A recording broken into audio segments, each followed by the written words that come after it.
Genuine बायका ज्या असतात त्यांच्या प्रोटेक्शनसाठी हे सगळे आपण कायदे केलेले आहेत. पण बऱ्याच ठिकाणी असं दिसतं की चुकीची कारणं घेऊन ह्याचा मिसयूजच होताना हल्ली जरा जास्ती दिसायला लागलेला आहे. तेच सेम मला इथे घडताना दिसलं. ऑडियन्स आम्ही हा काय मुद्दाच नव्हता, म्हणजे कॅमेरा तिथे नसते तरी सुद्धा आपण नक्की मी हेच म्हटले असते की हे मिसअंडरस्टँडिंग आहे म्हणून. कम्प्लिटली ब्लडनी लिहिलेले लेटर्स वगैरे मेलबॉक्समध्ये असायचे, काय काय काय काय म्हणजे लोक येऊन थांबाय, म्हणजे ते रिअल स्टारडम. आणि राकेशच्या प्रेमात कोणी पडू शकतं प्लीज. माझ्या मैत्रिणी म्हणतात भाऊ आहे, त्याला भाऊ म्हणायला लागतं. तो आत्ता त्याच्यासाठी प्रिपेअर्डच नाहीये कोणाच्याच प्रेमात. कारण ही इज व्हेरी क्लिअर की a few years he is not prepared for that. विशालला नेहमी बोलताना ऐकलंय की मला तो आवडतच नाही, तो पर्सनल किंवा त्याचा आणि माझं पर्सनल आहे, तो मला कधीच आवडणार नाही, असं बरंच काय काय आपण ऐकलंय. मला सांग, हे काय पर्सनल रिझन आहे? तुला याबद्दलची आयडिया आहे का? नाही त्याला टॉक्सिसिटी आवडत नाही, त्याला कुणाला बद्दल हेट करायला आवडत, तो करूच शकत नाही ना, तर ती करू शकते. आणि त्यांचं छान आहे, दोघांचे फ्रेंडशिप खूपच छान आहे. राजश्री मराठीमध्ये तुमच्या सगळ्यांचं स्वागत. तर कलर्स मराठीवरचा बिग बॉस सीझन 6 दिवसेंदिवस इतके सुंदर ट्विस्ट अँड टर्न्स घेत आहे. जेन्युअनली दर आठवड्यामध्ये काय होईल ते सांगता येत नाही. घरामध्ये स्पर्धक गोंधळ तर घालतायत, पण पडद्यामागे त्यांची फॅमिली या सगळ्याची कसं डील करते हे जाणून घ्यायचा मी प्रयत्न करतोय. आज मी अत्यंत खास ठिकाणी आली आहे. तुमच्या सगळ्यांचा आवडता आरबी राकेश बापट यांच्या घरी मी आली आहे आणि त्याची लाडकी शीतल ताई आता माझ्या बरोबर आहे. नमस्कार. नमस्कार. खूप स्वागत राजश्री मराठीमध्ये. ताई, कशी आहेस? खूप छान. बरं, कसं वाटतंय? राकेश घरामध्ये आहे आणि आता तुम्ही लेटर वगैरे लिहून दिलं, तो खूप इमोशनल झाला. सो असं होतं ना की आपला माणूस इमोशनल झाल्यानंतर कुठेतरी थोडंसं आपल्याला पण असं वाटतं की आता हा आपल्या जवळ असावा. तुम्ही सगळे सुद्धा तितकेच इमोशनल होतात त्या दिवशी जेव्हा ते लेटर गेलं त्याच्यापर्यंत? आई माझी आईनी तो एपिसोड ऑन लूप कितींदा बघितला असेल मला आता सांगता येणार नाही, पण शी वॉज व्हेरी इमोशनल. मी पण ऑब्व्हियसली होते. आता खूप खूप दिवस झालेत त्याला तिकडे बिग बॉस हाऊसमध्ये. फक्त एवढंच आहे की आम्ही त्याला सतत रोज बघतोय ना, 8 ते 9 म्हणजे माझा असा तो टाइम ब्लॉक झालेला आहे आता कम्प्लिटली एपिसोड्स बघायचा. आणि दुसऱ्या दिवशीचे जेव्हा प्रोमोज रिलीज होतात ते बघण्याची ती उत्सुकता जी असते. पण नक्कीच घरातला त्याचा प्रेझेन्स आम्ही खूप मिस करतोय. आणि ना, तो प्रत्येक वेळी त्याच्या बोलण्यातनं तुझ्याबद्दल किंवा आईबद्दल येत असतं आणि सेज इट ऑल की तो किती कनेक्टेड आहे तुमच्या दोघींशी. आज मला सांग, जर मी तुला विचारलं की घरातला आरबी आणि आत्ता जो टेलिव्हिजनवर प्रेक्षक बघतात, कारण काही लपून नाही राहत, एवढ्या 150 कॅमेराजमध्ये काहीच लपून राहत नाही, तुला डिफरन्स वाटतो व्यक्ती म्हणून किंवा स्वभाव म्हणून? काही नाही. आरबी आहे घरात जो असतो तोच तिकडे आहे. आत्ता फक्त एकच मला जे जाणवतं ना की त्याच्यातला आतली जी मिस्किलपणा किंवा सारखी मस्करी करणं किंवा कुठलंही सिरियस सिच्युएशन असेल तर तो पहिला असतो ते डिफ्यूज करून सगळ्यांना नॉर्मलला आणणारा बेसिकली. सो ती जी सारखी कोणाची तरी फिरकी घेणं, मजा करणं, ते कॅमेराजमध्ये तेवढं तुम्हाला एक काही रेस्ट्रिक्शन्स येत असतील बहुधा, पण तेवढाच फक्त तो थोडा कंट्रोलमध्ये थोडासा दिसतो in terms of his reactions. पण तो बाकी जसा आहे ना तसाच आहे, कण मात्र सुद्धा फरक नाही. कारण मी हा प्रश्न याच्यासाठी विचारला ताई, विशालला नेहमी बोलता बोलता बोलतो की हा त्याचा खरा चेहरा नाहीये, अजून त्याचा रिअल फेस समोर यायचा आहे किंवा तो अजून सुद्धा काहीतरी मुखवटा घेऊनच वावरतोय. आणि ना, आता जे पडद्यामागे आरबीला ओळखतात मे बी ते म्हणत असतील की नाही नाही आरबी असाच आहे, तर त्यावर तुला काही बोलायला आवडेल? जेन्युअनली हा त्याचा रिअल फेस आहे का मुखवटा? राकेशचा हा रिअल फेस. ही कॅनॉट, तो मुखवटा घालून राहूच शकत नाही बेसिकली, तर दॅट इज नॉट हिम. हा त्याचा जेन्युइन चेहरा आहे. आता कोण काय म्हणतंय त्याच्यावरती मला काही भाष्य, पण मी लहानपणापासून त्याला जो ओळखते हाच तो राकेश. ओके. आणि हिंदी सीझन सुद्धा त्याने केलंय आणि आता तो मराठी करतोय. जेन्युअनली जेव्हा बिग बॉस सुरू होणार याबद्दलचे वारे व्हायला लागलेले तेव्हापासूनच आरबीचं नाव खूप चर्चेत होतं. तेव्हा तो राकेश बापट होता, तो आरबी झाला. मला सांग की तू बघितलंयस त्याची हिंदीतली जर्नी सुद्धा बघितली आणि आता मराठीतली सुद्धा बघितली आहे. हे आपला परिवार आहे, मराठी आपली भाषा आहे. तुला त्याच्या खेळात डिफरन्स वाटतं की हिंदीतला आरबी आणि मराठीतला आरबी? म्हणजे तुला गंमत सांगते, जेव्हा राकेशनी आम्हाला सांगितलं की तो हिंदी बिग बॉस मध्ये चाललाय, पहिली मी म्हटलं नक्की, आर यू सिरियस? कारण मी कधी पाहिला नव्हता शो आत्ता तोपर्यंत, आणि मला एवढंच माहिती होतं की खूप भांडणं, वाद विवाद असं सगळा तो त्याच्यामध्ये कंटेंट असतो. सो म्हटलं अरे तुझी पर्सनॅलिटी किती वेगळी आहे. आय मीन म्हटलं नाही, पण I think audience wants to see that. मला पण रिअल मी कोण आहे ते माझ्या ऑडियन्सना बघायचं आहे, तर एकदा मी ट्राय करणार आहे म्हणून. पण तो त्याचा जो प्रवास होता आणि ऑफकोर्स तो अर्धवट राहिला कारण त्याला तब्येतीमुळे त्याला त्याच्यातनं एक्झिट ती त्याला एक खंत होती बरं का की आय कुडंट डू जस्टिस. बरोबर. आणि आत्ता ह्यावेळेस जेव्हा परत ती ऑपॉर्च्युनिटी आली आणि त्यांनी ती स्वीकारली तेव्हा पण मी त्याला म्हणलं हो आता मला आय थिंक कारण आत्ताच एजे म्हणून त्यांनी मराठीमध्ये आईच्या आग्रावरनं जे पदार्पण केलं आणि खरंच महाराष्ट्राने त्याला भरभरून प्रेम दिलं, खूप प्रेम दिलं, म्हणजे अनपेक्षित. तो सुद्धा इतका त्याच्यामध्ये ग्रॅटिट्यूडमध्ये आहे ना सध्या की महाराष्ट्राने जे काही त्याला प्रेम दिलं. आणि मग आता बिग बॉसमध्ये गेल्यानंतर जो तिथे मला त्याचा कम्फर्ट झोन होम पिचवर कसा माणूस असतो ना तसा तो मला आत्ताच्या सीझनमध्ये दिसतोय. आणि खूपच म्हणजे त्याचं आय थिंक आणि त्याचा जो ऑडियन्स आहे त्यांनाही तो आवडतोय, मला जो फीडबॅक येतोय. आणि यू करेक्टली सेड की हिंदीमध्ये तो जरा आजारपणामुळे हुकलं होतं ती पुढची संधी. आता इकडे सुद्धा मध्यंतरी आरबी जरा आजारी होता आणि ते दिसत होतं की तो किती आजारी आहे. ऍक्च्युली आमच्याकडे हेरिडिटरी प्रॉब्लेम आहे किडनी स्टोन रिलेटेड. तर मागच्या वेळेस त्याला त्याचा त्रास कारण बिग बॉस हाऊस जे आहे ना तिथे एसी इतका असतो, कंटिन्युअस त्या एन्व्हायरमेंटमध्ये पाणी कमी प्यायलं जातं आणि या सगळ्यातनं ते ट्रिगर लास्ट टाइम पण झालं होतं. तर यावेळेस आणि प्लस त्याची यावेळेस तर त्याची एक जुनी वृंदावन फिल्म शूट करताना जी एक पायाची इंजुरी होती तिथे आता परत लेटेस्ट शूट करताना परत तिथेच इंजुरी त्याला पायाला झाली होती. सो तो पण हे त्यामुळे त्याला मी तेवढंच एक जाताना सांगितलं होतं आतमध्ये की राकेश हेल्थ प्रायोरिटाईज कर. कुठल्याही स्टेजला असं जर का वाटलं की यू आर नॉट कम्फर्टेबल काही प्रॉब्लेम हेल्थशी रिलेटेड असेल तर तेवढ्या एका गोष्टीला मात्र तू प्रोफेशनल कमिटमेंटपेक्षाही महत्त्व दे असं त्याला मी जाताना एक बहीण म्हणून त्याला मी सांगितलं होतं. आणि मध्ये सुद्धा तो त्रास होत होता, आम्हाला जरा बाहेर असल्यामुळे जरा काळजी वाटत होती. बट आय थिंक चांगली काळजी घेतली गेली आहे बिग बॉस टीमकडनं त्याची. आणि फिंगर्स क्रॉस्ड पुढेपर्यंत ऑफकोर्स तब्येत साथ देईल. एका लेटेस्ट मुद्द्यावरच मला प्रश्न विचारायला आवडेल. नुकतंच प्राजक्ताचं एविक्शन झालं. याआधी आपण बघितलं ना आरबीनी नो डाऊट तिला अनेकदा नॉमिनेट केलंय ऑलमोस्ट प्रत्येक आठवड्यात. पण ना कुठेतरी त्याला तिच्यासाठी सॉफ्ट कॉर्नर सुद्धा दिसला. तो अनेकदा तिच्याशी जाऊन बोलत होता, प्रेमाने बोलला, एक मैत्रीचा हात सुद्धा त्याने पुढे केला. पण ना इन रिटर्न सेम नाही आलं, बऱ्याचदा नाही आलं ते.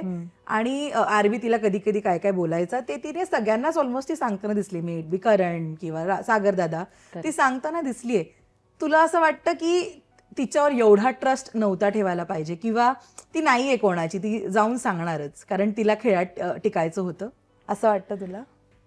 That's a difficult question to answer. कारण कसं असतं ना परत मी मला माझे बाबा मला हे इथे ना खूप आत्ता एकदम आठवलं माझ्या लहानपणीची एक आठवण की जेव्हा क्रिकेट मॅचेस सुरू असायच्या तेव्हा जे फारसे कधी बॅटिंग पण केलेलं नाही किंवा गली क्रिकेटच्या पलीकडे काही संबंध नसलेले सुद्धा गावस्करच्या बॅटिंगवरती जेव्हा बोलायचे किंवा कपिल देवच्या बॉलिंगवरती बोलायचे तेव्हा मग माझे बाबा खूप चिडायचे त्या गोष्टींवरती की त्या सिच्युएशनमध्ये कोण काय करतंय हे वी डोंट नो. म्हणजे ना तर असं जजमेंट कधी पास करू नये कोणावरती बेस्ड ऑन अ सर्टन हे. सो मला पण मी बिग बॉसमध्ये जे बघती आता ती ही सगळेच कॅरेक्टर्स प्राजक्ता काय दुसरे सगळेच कॅरेक्टर्स हे मी आधीपासून कुणालाच ओळखत नाहीये. आणि ते गेम आहे त्यांचा का ती स्ट्रॅटेजी आहे का ते मुळातच तसा स्वभाव आहे हा सगळा खूप डायसी थोडासा गोष्ट आहे. त्यामुळे जजमेंट तर मी प्राजक्तावरती पर्सनली काहीच पास करू शकत नाही. आणि आतमध्ये घरात काय घडत होतं इंटरपर्सनल त्यांचे काय रिलेशन्स होते. पण राकेशला सॉफ्ट कॉर्नरनं जनरली सगळ्यांबद्दलच असतो. तो त्याचा स्वभावाचा भाग आहे की तो ॲज अ पर्सन कुणाला तरी जाऊन काहीतरी मीन बोलेल किंवा मग काहीतरी बोलेल किंवा हे करेल हा त्याचा स्वभावच नाही. पण प्राजक्तासाठी मात्र त्याचा सॉफ्ट कॉर्नर नक्की दिसत होता. आणि मला पण ती आवडते. आवाज काय सुंदर आहे तिचा. तिचं पहिलं ते गाणं ऐकलं ना ते आय थिंक ऐरणीच्या देवाच्या आधी सुद्धा तिने अंगाई गायली होती रात्री. बरोबर पहिल्याच इट वॉज सो सुदिंग. म्हणजे तिथूनच ती मला पर्सनली ती आवडतेच. आता गेम मध्ये त्यांचे काय डायनॅमिक्स होते आणि काय असेल ते आय थिंक राकेश बाहेर आल्यावरच सांगू शकेल ऍक्च्युली. आणि आपण तर 1 तास बघतो आणि ते सगळे तिथे 24 तास राहत असतात. पहिल्याच आठवड्यात ना ताई, पहिल्या दुसऱ्या आठवड्यात की आरबीवर खूप मोठा आरोप करण्यात आला ज्याच्यामुळे तो जेन्युइनली खूप हर्ट झाला. त्याला रडताना सुद्धा बघितलं अनुश्रीवरनं की मुलींना कसाही हात लावायचा किंवा मुली कशाही झोपतात.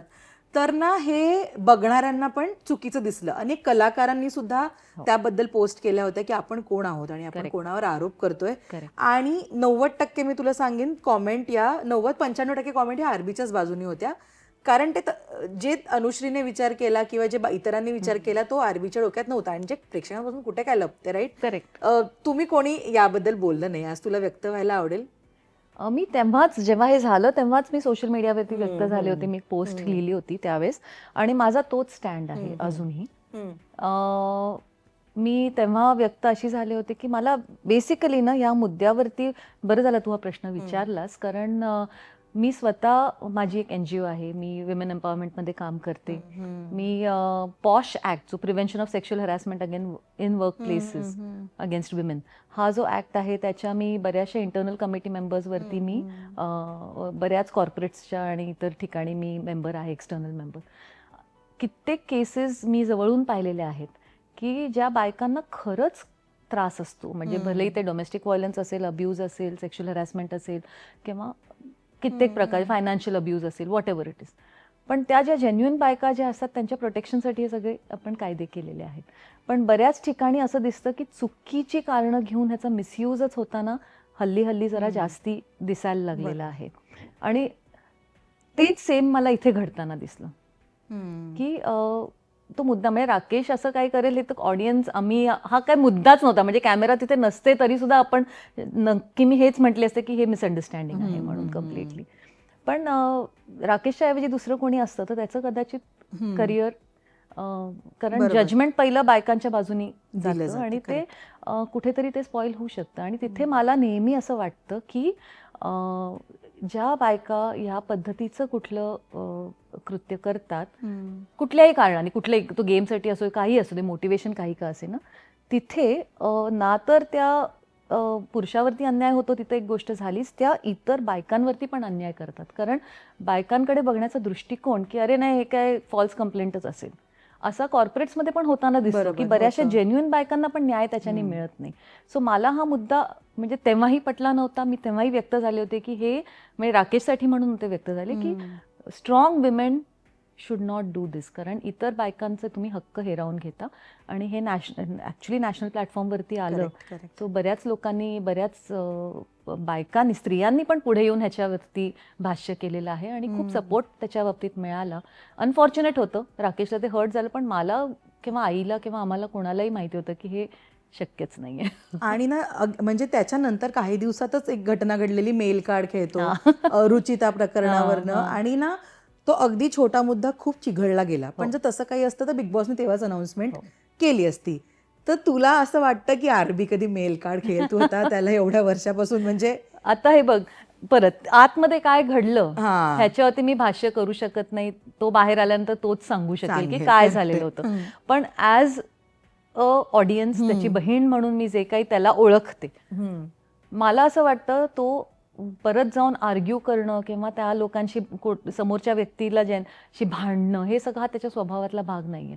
पण त्याने खूप स्मार्टली एक कुठला तरी एक ऑपॉर्च्युनिटी उचलली की ज्याच्यावरनं हा मुद्दा पुढे आणता येईल की मेल ऑल्सो हॅज कन्सेंट.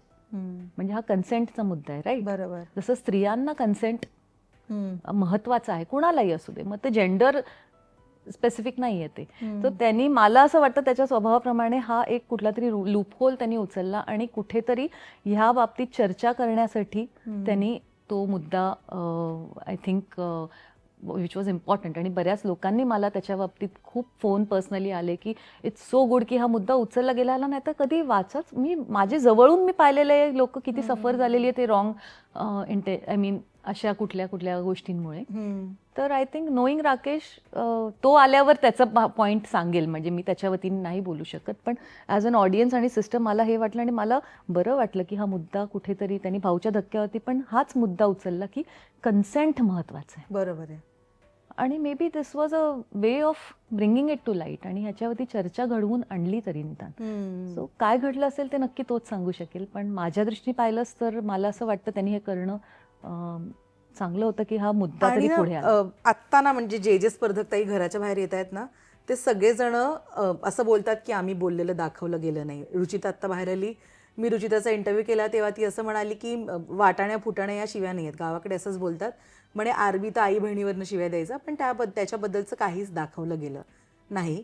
हे असं ती माझ्या मुलाखतीमध्ये म्हणाली होती. आणि जसं तू म्हणालीस की कन्सेंटचा मुद्दा असू देत किंवा आरबीचा स्वभाव असू दे, तुला असं वाटतं की इतक्या एक्स्ट्रीम लेवलला जाऊन तो घरात बोलत असेल? You think?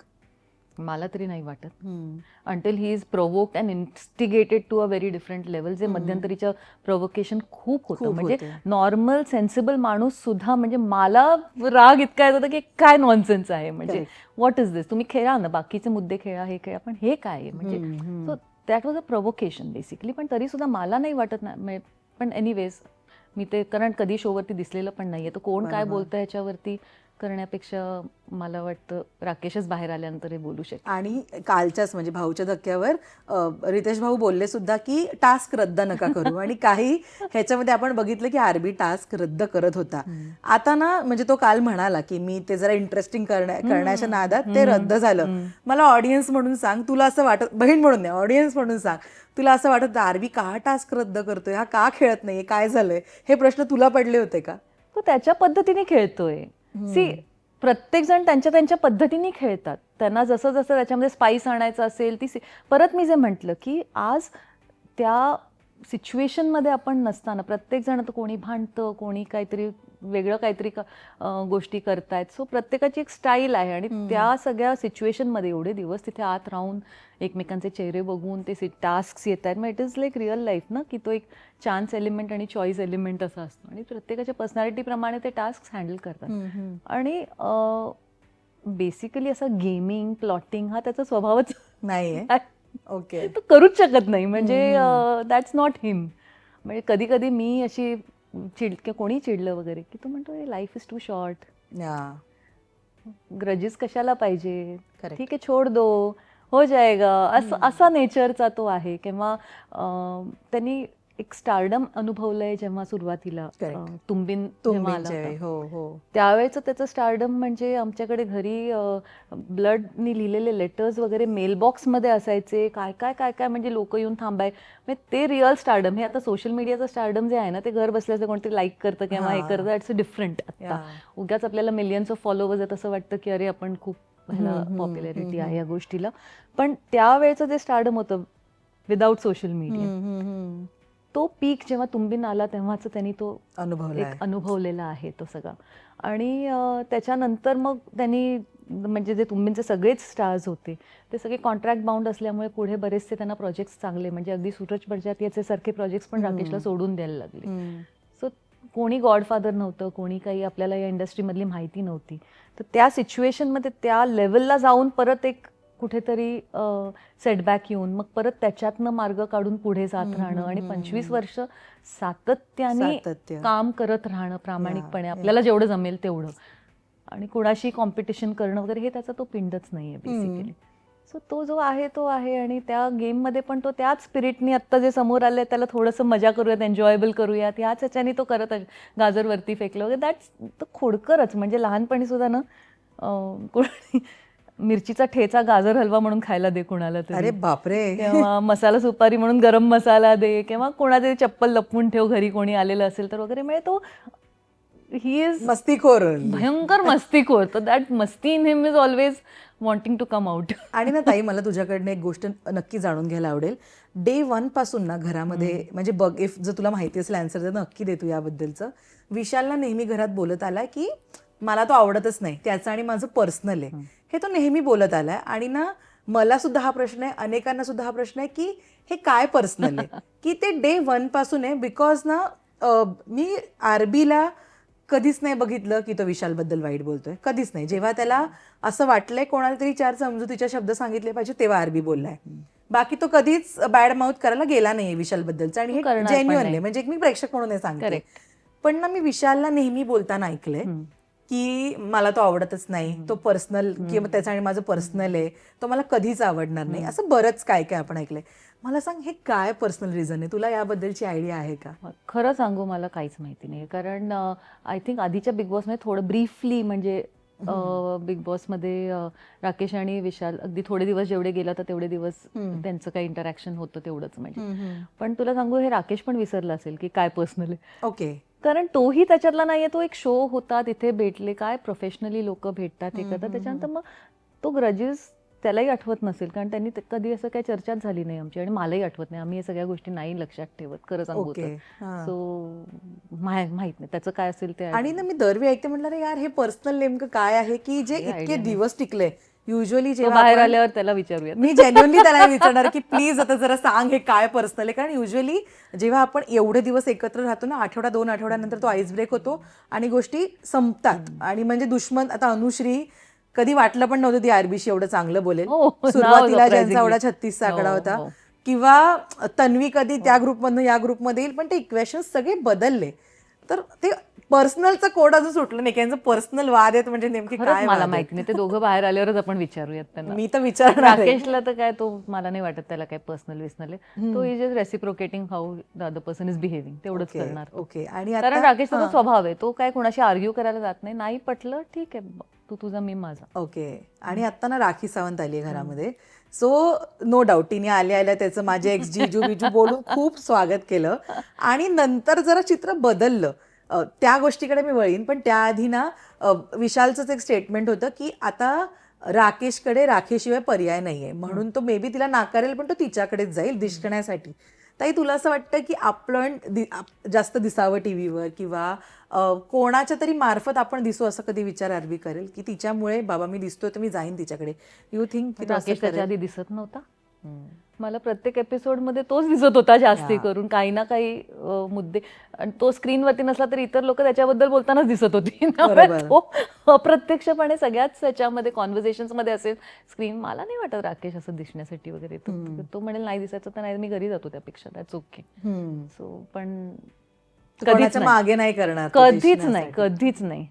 पण तुला राकेश आणि रारा ही जोडी आवडली आहे का ताई? अरे मित्र म्हणून क्लास आहेत ते दोघंही. Rakhi is a sweetheart. ती म्हणजे I think she is born to entertain. असे काही लोक असतात ना की ती म्हणजे तिला तिच्या नस में एंटरटेनमेंट आहे तिच्यामध्ये. आणि मित्र म्हणून छानच खेळत. मला तर आवडतातच दोघे त्या फ्रेंड. आणि ते क्लिअर आहे, राकेशने आधीच क्लिअर करून टाकलेलं आहे. त्यांनी त्याच्या प्रायोरिटीज क्लिअर केलेल्या आहेत की इथून पुढे मला फक्त माझं करिअर आणि फॅमिली हेच माझी प्रायोरिटी आहे. आणि वी आर फ्रेंड्स. आता गुड फ्रेंड्स ना काय, आता ते बाकी तर show. She is cute. But तो प्रेमात नाही पडणार ना राखीच्या? राखीचा प्रश्न नाहीये, तो आता त्याच्यासाठी प्रिपेअर्डच नाहीये. ओके. कोणाच्याच प्रेमात पडणार. कारण ही इज व्हेरी क्लिअर की a few years he is not prepared for that right. So राखीचा प्रश्नच नाहीये. पण तुला आता राखीला तर कोण नाही ओळखत. तिचा ड्रामा, तिचा सोशल मीडिया, आणि राकेशच्या प्रेमात कोणी पडू शकतं प्लीज. That's true. माझ्या मैत्रिणी म्हणतात भाऊ आहे, त्याला भाऊ म्हणायला लागतं. दॅट्स ट्रू, त्याच्या प्रेमात कोणी पडू शकतं. पण राखी म्हणजे तिचा ड्रामा हा जगजाहीर आहे. किंवा ती लव्ह मी और hate me but you can't ignore me, ती त्या झोनची आहे. तुला असं वाटतं ती पडेल राकेशच्या प्रेमात का? तिचं पण जरा म्हटलं ना कोणी पडेल, पण ती पण प्रॅक्टिकल आहे. प्रॅक्टिकल आहे. आणि तिला जेव्हा माहितीये बाउंड्रीज त्यांनी सेट केलेल्या आहे, शी इज मॅच्युअर. ती काय इमॅच्युअर कोणी आजची टीनेजर नाहीये अशी की पपी लव्ह नाहीये तो किंवा असं काही नाही. तिने पण दुनिया पाहिलेली आहे. ती एंटरटेनमेंट आता त्या शो मध्ये ती आहे. आणि आय थिंक तिला तिच्या बाउंड्रीज नक्कीच माहिती आहेत आणि त्या क्लिअर केलेल्या आहेत, ऑलरेडी सेट केलेल्या आहेत राकेशनी पण. आणि दॅट्स फाईन. आणि काटा ग्रुप म्हणजे टोळीमधले एक एक करून सगळे बाहेर निघाले. गॅलरी आणि टोळीचा अलायन्स झाला, एक एक करून सगळे बाहेर पडत आहेत. हो, पण काटा आहे जी अगदी जेव्हापासून तो ग्रुप फॉर्म झालाय सगळे एकत्र आहेत. तन्वी म्हणा, आरबी म्हणा, प्रभू म्हणा, दीपाली ताई म्हणा, ते 4 जण एकत्र आहेत. आणि भलेही ते टास्क मध्ये एकमेकांच्या विरोधात जातील पण ते नंतर येतात समोरासमोर. आता कुठेतरी दिसतंय तन्वीला थोडंसं दीपाली ताईचा खेळ खटकतो आहे किंवा मे बी तिला थोडंसं जरा इन्सिक्युरिटी होत आहेत, काय डोंट नो. बट तिला थोडंसं दिसतंय की हे नाहीये. तुझं काय मत आहे काटा ग्रुपवर? तुला आवडतो तो ग्रुप अख्खा? हा बेसिकली बिग बॉस हा I think as far as माझं अंडरस्टँड, कारण मी आता पहिल्यांदाच सीझन इतका फुल ऑन फक्त. ओके. तो हा जो काही आहे तो पर्सनल गेम जास्ती आहे. Everybody is here to play personally. त्यातल्या त्यात चौघांचं बॉन्डिंग चांगलं झालंय कारण ते चौघही लाईक माइंडेड आहेत, मॅच्युअर आहेत. दीपाली मॅच्युअर आहे, तन्वी मॅच्युअर आहे, राकेश मॅच्युअर आहे आणि प्रभू सुद्धा तो बोलतो, तो दिसतो असा, पण तो जेव्हा बोलतो तेव्हा तो बरंच मुद्द्याचा बोलतो. म्हणजे असं सो आय थिंक या चौघांनी सिमिलर त्यांचे थिंकिंग आणि व्हॅल्यू सिस्टम सेम आहे. त्याच्यामुळे ते एकत्र आलेले आहेत आणि त्याच्यामुळे त्यांचं बॉन्डिंग जास्ती. कारण बेसिकली तुम्हाला व्हॅल्यूज महत्वाच्या असतात की एकमेकांच्या काय शेअर्ड व्हॅल्यूज आहेत ते. सो त्या एका लेवलला येऊन ते खूप छान खेळतात. म्हणजे त्यांच्यातलं बॉन्डिंग पण खूप छान आहे आणि मॅच्युअरली डिस्कस करतात की आता मला हे डील आहे ते whatever I am seeing. So it's a lot of maturity I am seeing within them. फक्त इथून पुढचा प्रवास हा परत जसं म्हटलं खूप कॉम्पिटेटिव्ह होत राहणार correct correct. Towards the finale. So आत्तापर्यंत तरी ते आहे. पुढे सुद्धा चॅलेंजेस येणारच आहे प्रत्येकाला इन्सिक्युअर, कारण शेवटी प्रत्येकाला फायनल पर्यंत पोहोचायचं आहे. ट्रॉफी एकालाच मिळणार आहे. एकालाच मिळणार आहे. सो पण मला आवडतोय त्यांचा गेम. म्हणजे तो खूप सगळ्यांचा. पॉझिटिव्ह वे मध्ये जातोय आणि मॅच्युअरली हँडल करतायत. सो फार सो गुड. आता पुढे बघू काय. एक्झॅक्टली. आणि म्हणजे जसजसे दिवस पुढे जात आहेत ना ताई, समहाऊ ना प्रत्येकाचे खरे चेहरे समोर यायला लागलेत. कोणाचं कोणाबद्दल काय मत आहे, कोण कोणाला कशावरनं नॉमिनेट करू शकतं हे आपल्याला दिसतंय. मला सांग, एक बहीण म्हणून आज सांग तुम्हाला, जर मी तुला बोलले की राकेशला एका त्या कंटेंडर पासून जरा सावध राहायची गरज आहे, तर तुला कोण वाटतं कोणापासून सावध राहायची गरज आहे आरबीला?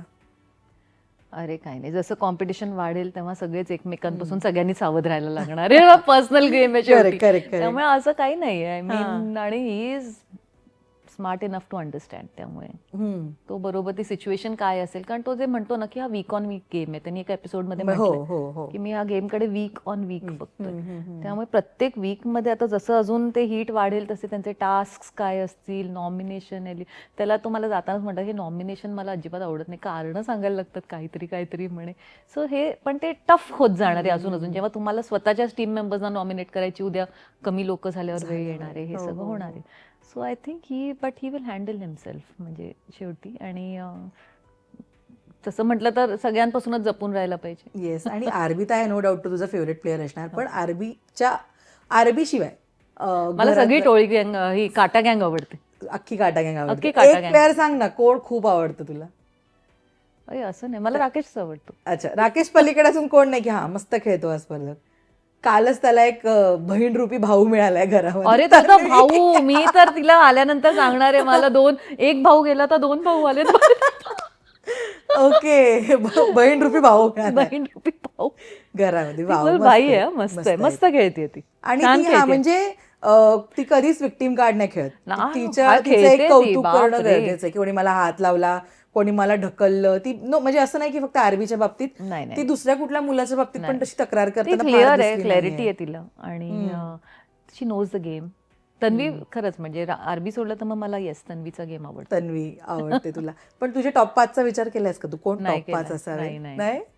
कारण म्हटलं ना तुला, वीक ऑन वीक गेम आहे. आता हे पुढचे वीक्स इतके हे होणार आहेत, टफ होत जाणार आहेत. त्यामुळे आणि मग त्या सिच्युएशनमध्ये कोण कसं रिॲक्ट करणार आहे, मग ऑडियन्सचं काय त्याच्यावरती रिॲक्शन असू शकतं, या सगळ्या गोष्टी इतक्या वोलेटाईल आहेत. तर बिग बॉस म्हणजे बापरे अवघड आहे बरं का. म्हणजे मी तर इमॅजिन पण करू शकत नाही अशा हाय प्रेशर झोनमध्ये इतके दिवस टिकून राहणं. It's very very difficult. आरबी डाएट पर्सन आहे का ग ताई? या खूप नाही, त्याला आवडतं जेवण खूप, पण पण त्याचं मोस्टली इंटरमिटंट असतं त्याचं. म्हणजे इव्हन बाहेर असताना सुद्धा तो mostly intermittent 1 meal a day किंवा अशापैकी आहे. त्यामुळे त्याला ते इझी जाते बहुतेक मॅनेज करायला. त्यामुळे तो बाहेर पण असताना सुद्धा म्हणजे तो असा कम्प्लीट इंटरमिटंट डाएट करतो. म्हणजे ऑलमोस्ट 1 मील डे वरतीच असतो तो. ओके. त्यामुळे त्याला ते इझी जात असेल.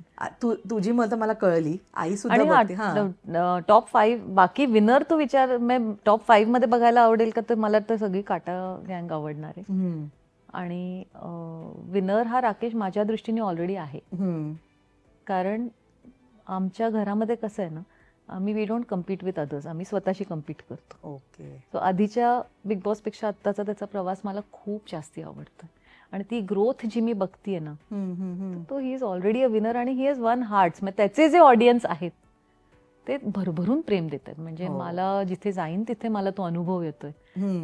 So I think he is one everybody's heart. आणि एक गोष्ट फार छान वाटली, 2 दिवसापूर्वी रिद्धीने सुद्धा त्याच्याबद्दल म्हटलं होतं. आणि तो घरामध्ये सुद्धा खूप पॉझिटिव्ह बोलतो. आणि आत्ता ना म्हणजे हा प्रॅक्टिकल विचार त्याचा अनेकांना आवडतोय. बिकॉज ना काय होतं माहिती, सेपरेशन डिवोर्स नंतर कोणी कोणाबद्दल चांगलं, एक्झॅक्टली चांगलं बोलत नाही. आणि तो इतकं फुल ऑफ लाईफ आहे एकतर आरबी, की तो खूप छान बोलतो की आमचं खूप फ्रेंडली झोनवर झालं किंवा 8 वर्षाचं रिलेशन आम्हाला, म्हणजे आम्ही जेव्हा कोर्टात बसलो तेव्हा पण आम्ही बोलतो की ह्यांचं काय रिझन असेल, त्यांचं काय रिझन असेल.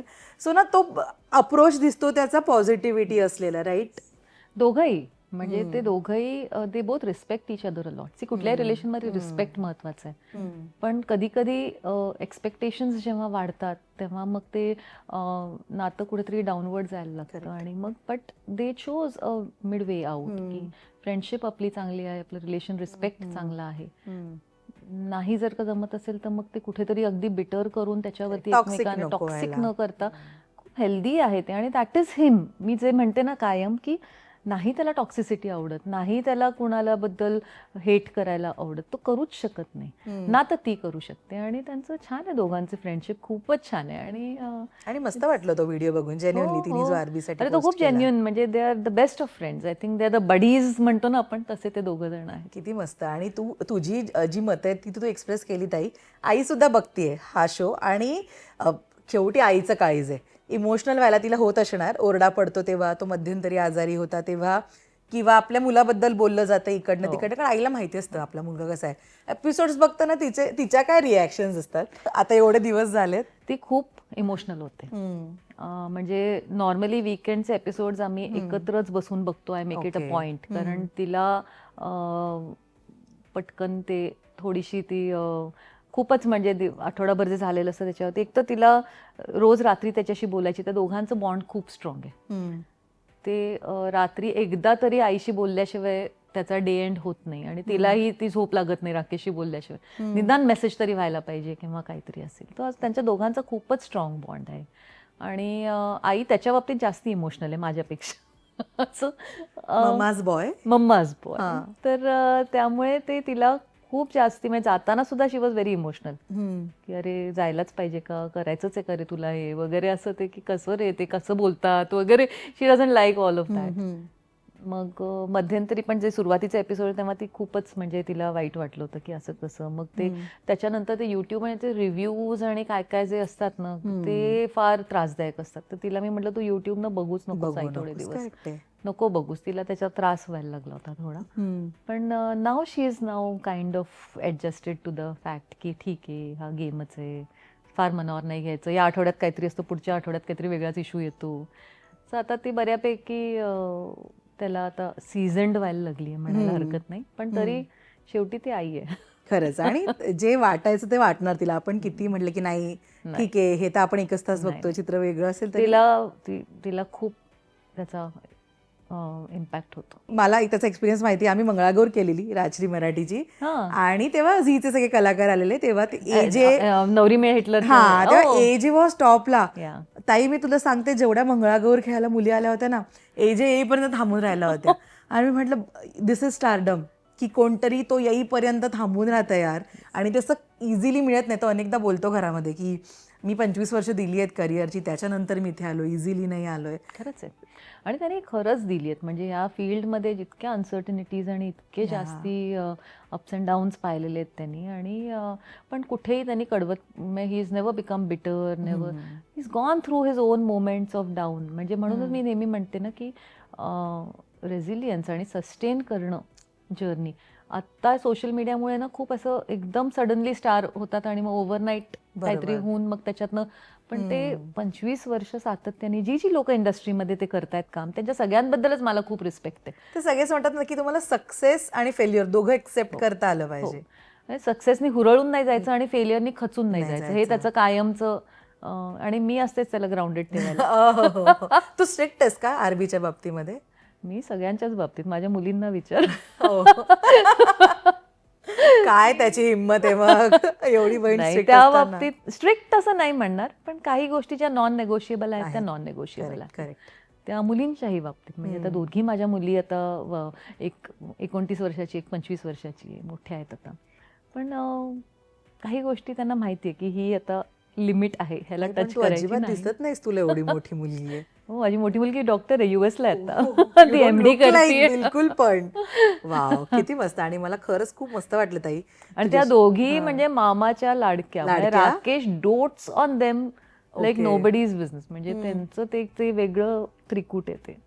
ओके, सही आहे. वाव, मला ते पण रिलेशन एकदा एक्सप्लोअर करायला आवडेल इंटरव्ह्यू मध्ये. ताई पण थँक्यू सो मच, तू वेळ दिलास आणि इतक्या छान गप्पा मारल्या. जसं मी म्हणाले, परत एकदा गप्पा मारूया. All the very best and more power to you. आणि आई सुद्धा कारण आय नो हे डिफिकल्ट आहे खूप. एवढे दिवस व्यक्ती एकतर नो डाऊट टीव्हीवर दिसतंय पण ती घरापासून लांब आहे आणि काहीच संपर्क नाही अशा वेळी मॅनेज करणं. खरंय. कारण सुख दुःख काहीच सांगता येत नाहीत ना काहीच इथे नाही, काय काहीच नाही. घडतंय, म्हणजे आजारपण आता नाही आज सांगता आता बरं नाही वाटत आहे, काय होत असेल बाबा, काय नाही, गेस वर्क ना सगळं.